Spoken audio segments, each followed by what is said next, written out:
Even when I met Jay-Z and I signed to Roc Nation, the first thing he told me to do is get plastic surgery. I'm not insecure because I would have got plastic surgery. So their argument of Maya's fucking insecure, that's why she needs to fucking massage her ego, fails because you turn around and ask those motherfuckers, what women do you know who hasn't had plastic surgery around you? All of them have. I'm the only one who didn't, which already proves the fact it's not insecurity. Because if I was insecure, I would have done that 100 times. When I say Jay-Z being dragged into one of Diddy's lawsuits is cracking open closets full of skeletons, trust me, it's no exaggeration. And get this, M.I.A. is stepping back into the spotlight, spilling even more dirt about the things Jay-Z and Beyoncé allegedly pushed her to do when she signed with Jay's label.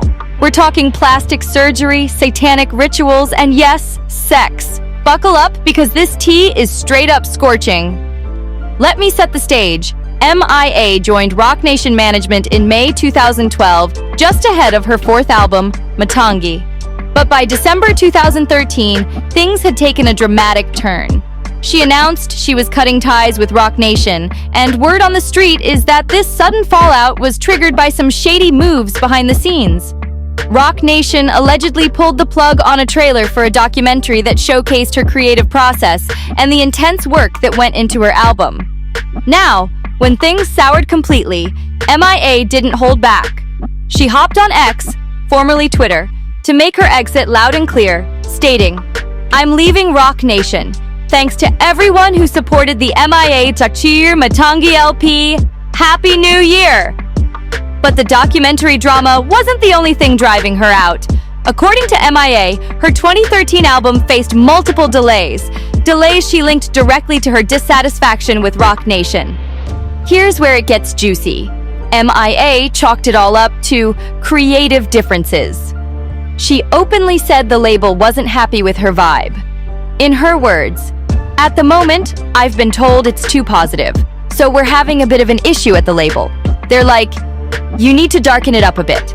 It's like, we just built you up as this public enemy #1, and now you're coming out with all this positive stuff." Talk about controlling the narrative. If you thought that was messy, just wait. There's even more to unpack here. We all know M.I.A.'s time at Roc Nation was brief, but let's not forget, controversy followed her like a shadow. One of the biggest? That infamous 2012 Super Bowl halftime show appearance, where she brazenly flipped the middle finger during her performance. It wasn't just a fleeting moment of rebellion. It snowballed into a full-blown legal drama that had her name plastered across headlines. The NFL wasted no time filing a lawsuit against her, accusing M.I.A. of blatantly disrespecting the core values of the league and the wholesome image they claimed the Super Bowl represents. According to the NFL, her gesture violated a pre-show agreement meant to safeguard their reputation. But they didn't stop there. They amped up the drama by labeling her act a calculated publicity stunt and demanded a whopping $16.6 million in damages. That amount, they argued, represented restitution for the alleged public exposure M.I.A. gained from her defiant display. Naturally, M.I.A. didn't take the accusations lying down. In her typical unfiltered fashion, she fired back with a statement calling the lawsuit completely ridiculous. She made it clear she wasn't about to be their scapegoat in some convoluted moral debate about what's offensive in America. And she didn't hold back, describing the ordeal as a massive waste of time, a massive waste of money, and a massive display of powerful corporations' absurdity. Her sharpest words came when she exposed what she believed to be a double standard. They wanted me on my knees apologizing so they could slap me on the wrist, but I wasn't going to do it, especially when they had young girls in cheerleading outfits doing all sorts of provocative moves at the same event. And if you find the larger picture where it zooms out, there is a row background scenery of 10, 15 cheerleaders, young black females that Madonna got from a local high school in Indianapolis, and they're all under 16. And if you look at them, they're wearing cheerleader outfits, hips twisted in the air, legs wide open, and in this very position. So now they're scapegoated me into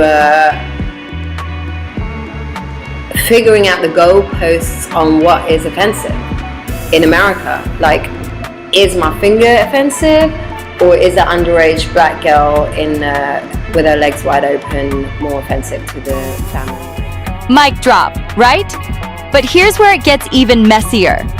Instead of standing by her side and helping her deal with the NFL drama, Jay-Z reportedly pressured M.I.A. into signing a jaw-dropping deal that would have ruined her financially for life. Can you believe that? Back in 2018, M.I.A. didn't hold back when she reflected on the incident, spilling all the tea about how Jay-Z allegedly tried to push her into this trap. In an explosive interview with Huck magazine, M.I.A. revealed just how outrageous the deal was. She shared, "I was at Roc Nation at the time, and Jay-Z was managing me. The lawsuit was so ridiculous. It proposed that they would keep 100% of my earnings for the rest of my life if I ever earned more than $2 million. Let that sink in for a second. 100% of her earnings for life. Jay-Z's advice? According to M.I.A., he told her straight up, "You should sign that ish." But she wasn't having it. Her response? A flat-out no. M.I.A. knew this bombshell wouldn't sit well with Jay-Z. After the interview, she urged her followers to read the article quickly before it mysteriously disappeared. She tagged the story online and warned, "Read it before it gets deleted from the internet." And guess what? Her instincts were spot on. If you try to access the article today, you'll see a message saying, "This account has been suspended." Suspicious much? But that's not all. M.I.A. has made a name for herself by calling out big names like Jay-Z and Beyoncé. She's never been shy about holding them accountable. In one interview, M.I.A. stirred up even more controversy by criticizing the focus on BLM in the U.S. She argued that other issues, like the plight of Syrians and other marginalized groups, were being overlooked. She directly called on stars like Beyoncé to use their platform for more diverse causes. From lawsuits to political hot takes, M.I.A. has never played by the rules, and she's certainly not afraid to ruffle feathers in the process. M.I.A. wasn't pulling any punches when she said, "It's interesting that in America, the problem you're allowed to talk about is BLM." She claimed this wasn't a groundbreaking conversation, pointing out that legends like Lauryn Hill and Public Enemy were tackling these same issues back in the 90s. But then she posed a provocative question. Is Beyoncé or Kendrick Lamar going to say Muslim lives matter or Syrian lives matter? It was a bold statement that ignited even more debate about whose voices get amplified in these discussions. Fast forward to early 2024, and M.I.A. found herself in yet another storm of controversy, this time taking aim at Jay-Z. Even when I met Jay-Z and I signed to Roc Nation, the first thing he told me to do is get plastic surgery. I'm not insecure because I would have got plastic surgery. So their argument of Maya's fucking insecure, that's why she needs to fucking massage her ego, fails because you turn around and ask those motherfuckers, what women do you know who hasn't had plastic surgery around you? All of them have. I'm the only one who didn't, which already proves the fact it's not insecurity. Because if I was insecure, I would have done that 100 times. She accused him of collaborating with her baby daddy to alienate her from her child and make her life unbearable. She didn't just drop hints, she came armed with receipts. M.I.A. shared screenshots detailing her struggles to obtain a U.S. visa to visit her son, turning to social media to vent her frustrations. In all caps, she wrote, "Biden won't let me see my child. The longest processing is meant to be 2 months, and it's already been that. I have to wait till the Republicans win. Wow." In an emotional revelation, she explained that the visa issue wasn't a sudden roadblock. She claimed she was being denied access to her child over an incident from decades ago when she was 18 and stole food out of desperation. But she didn't think this was the real reason. M.I.A. suggested the custody battle had deeper roots, alleging it was tied to her outspoken advocacy for peace in the Middle East. She also highlighted her long-standing support for Julian Assange, stating, "I have shown support for Julian for 14 years and have been to the USA many times. The only thing different this time is, I called for a ceasefire and spoke out against ethnic cleansing."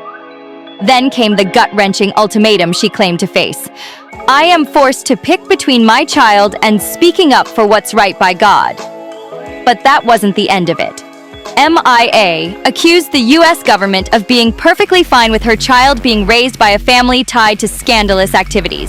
She was referencing none other than the infamous NXIVM cult, which she alleged involved two cousins of Bronfman as leaders. M.I.A. didn't hold back when she dropped more shocking claims about her tumultuous past with Jay-Z and Roc Nation. According to her, the chaos in her life peaked in 2013 while she was under Jay's management.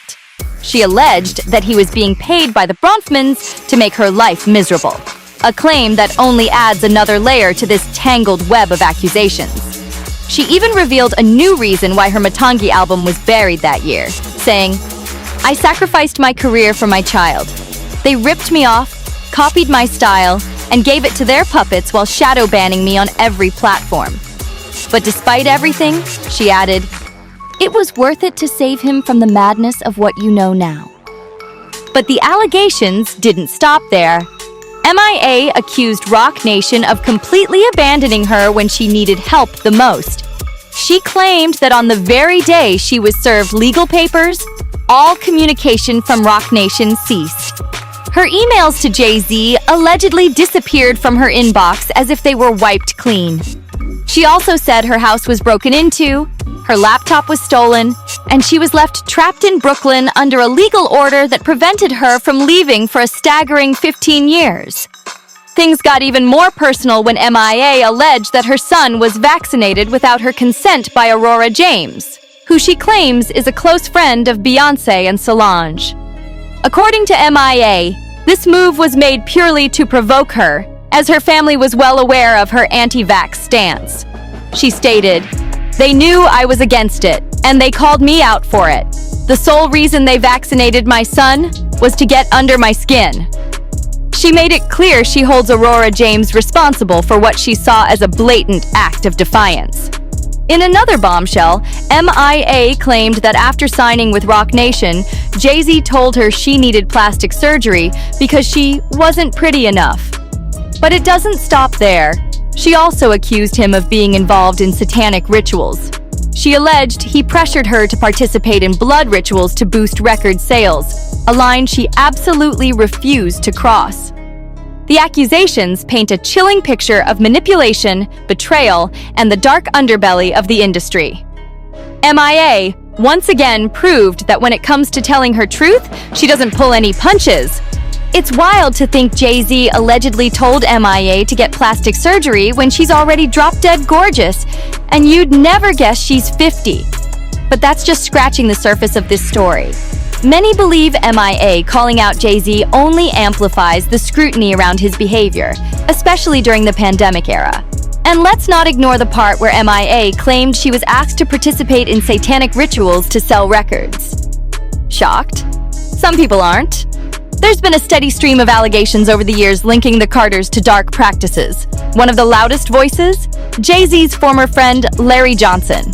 Larry spilled tea about their fallout, saying that when he started digging into who Jay really is, a lot of things began to click. He hinted at uncovering unsettling truths about Jay's allegiances, behaviors, and motivations. According to Larry, back in the day, it seemed like it was all about partying and popping bottles, but he urged people to listen again to Jay's words with a fresh perspective. He claimed that if you do, the truth becomes crystal clear, that Jay-Z and Beyoncé are deeply entrenched in Satanism. And let's be real, This isn't the first time such rumors have swirled around the Carters. And then there's Beyoncé.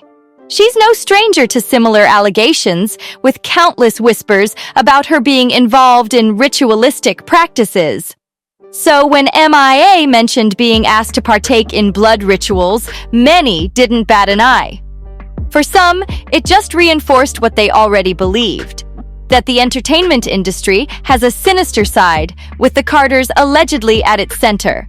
The fallout from M.I.A.'s clash with Jay-Z and Beyoncé didn't just stop at controversy.